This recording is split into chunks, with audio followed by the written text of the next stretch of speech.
ચેતન પુરાવ્યું કેવી રીતે? તો કે વિભાવે કરીને. વિભાવ એટલે શું? તો કે માન્યતાનું, માનેલું હું. શું?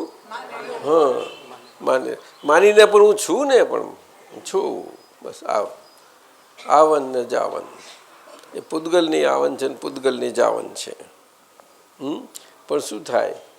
આ છું કંઈક છે તો હોવું તો જોઈએ જ ને ક્યાંક. એ ભગવાન છે કે છે, ભગવાન છે.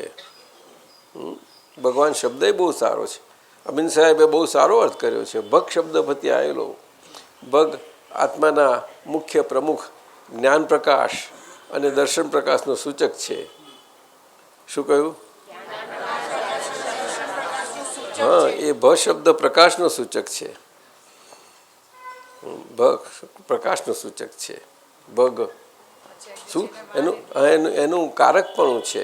આત્માનું પણ કારકપણું છે, ભગવાનનું કારકપણું છે. ક્રિયા છે ભગવાનને, પણ ભગવાનની ભગવત ક્રિયા એમની તો એમનું કારકપણું એમના સ્વભાવનું પ્રકાશ. પ્રકાશ પ્રકાશ એટલે આપવાનો ધર્મ એમનો નથી, પણ એ પ્રકાશથી બધું ચાલ્યા કરે. પ્રકાશથી બધું ચાલ્યા કરે એ આપણે સમજી ગયા. આપણે આપણો ધર્મ આપણે એટલે આપણે કહીએ ને આજ્ઞા એ ધર્મ. એટલે કે આ પ્રકાશ પામ્યા છીએ તો એ પ્રકાશ પામ્યા છીએ. પ્રકાશ કરીને બધી આ લીલામાં રહેવું પડે. આપણે છૂટકો જ નથી, કારણ કે આપણે બધો જ હિસાબ લઈને આવેલા છે, પાક્કો બધા.